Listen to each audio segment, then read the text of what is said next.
Angelo Kwame kinoconsider ni Coach Tim Cone sa mga darating na tournaments at Jordan national team naglagay ng European coach. Sa interview ni Coach Tim Cone, sadly ay hindi aabot yata ang papeles ni Benny Boatwright.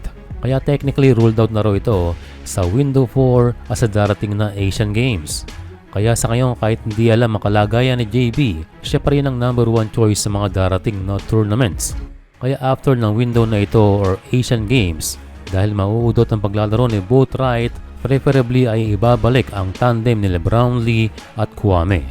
Sa tingin ko okay lang sa Asian Games na maglaro si Angelo dahil hindi naman to official na FIBA game. Pero sa darating na next window, ibang usapan na yan. Dahil kung may balak na ilaban ng pagiging local ni Kwame, ay mainam pa rin na huwag siya maglaro na naturalize para hindi madagdagan ang kanyang record sa paglalaro na hindi isang lokal. Ang magiging problema lang talaga ay kung hindi pwede si Brownlee dahil walang Clarkson, si Kwame talaga ang first option. Although merong Malik Diouf, considering the system ay hindi pa rin yan kinoconsider ni Coach Tim Cone.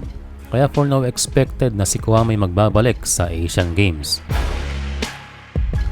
Sa kabilang banda, ito namang Jordan national team ay nagtalaga ng bagong coach. Ito ay si Luis Guil Torres, isang veteranong Spanish mentor na last year ay nag-coach din sa Real Madrid at naging coach din to sa Japan B-League na kung saan siya ay nakasama ni Kiefer Ravena sa Siga Lake Stars.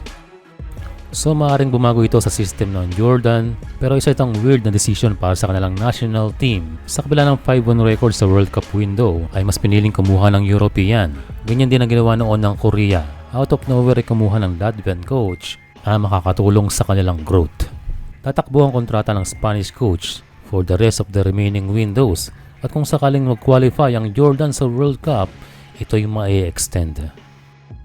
Well, magandang challenge siya ng Jordan at sa kabilang banda tactically ay masusubukan si Coach Tim Cone sa coaching kontra dito kay Torres.